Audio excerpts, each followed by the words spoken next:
Mr. Cohen, you stood before multiple congressional committees before today and raised your right hand and swore an oath to be honest. Is that correct? That is correct. And you lied to those congressional committees. Is that correct? Previously? Correct. Yes, sir. You stated that Trump never directed you to lie to Congress. Is that correct? That's correct. Therefore, you lied to Congress on your own accord and then admitted to lying to Congress. Correct? I've already stated my piece on that. I knew what he wanted me to do. I was staying on party line. But he never directed you to lie to Congress. He did not use those words, no. In your evidence that you provided this committee a mere 2 hours before the hearing started, were payments made to you by Mr. Trump, correct? Amongst other things, yes. Yet other than your testimony here today, there's absolutely no proof that those specific payments were for those specific purposes. Is that correct?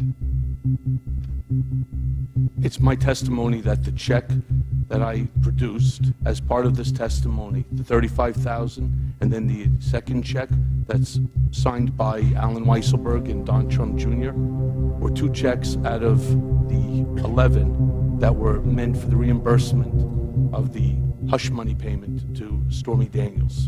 So in your testimony on page 13, you claim, and I quote, Mr. Trump directed me to use my own personal funds from a home equity line of credit to avoid any money being tracked back to him that could negatively impact his campaign. Do you have any proof of this direction? Just the payment, sir. So no email?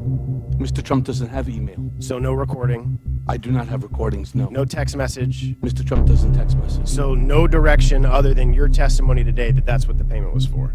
And the fact that I paid on his behalf, at his direction, the money to Keith Davidson's IOLA account. You're right, there's no other documentation I have. So nothing that you produce as part of your exhibits prove that President Trump directed you in any way to make that payment? I don't even know how to answer that, sir. Well, it's pretty simple. There's nothing in the evidence that shows, or the exhibits that you provided today, that show that Trump directed you to make those payments. Other than the non-disclosure agreement that has been seized by government authorities and is widely shown, I don't believe there's anybody out there that believes that I just decided to pay $130,000 on his behalf. Well, you were his attorney for over 10 years. That doesn't mean that I pay $130,000. Well, it doesn't also mean that he wasn't paying you for representation of counsel.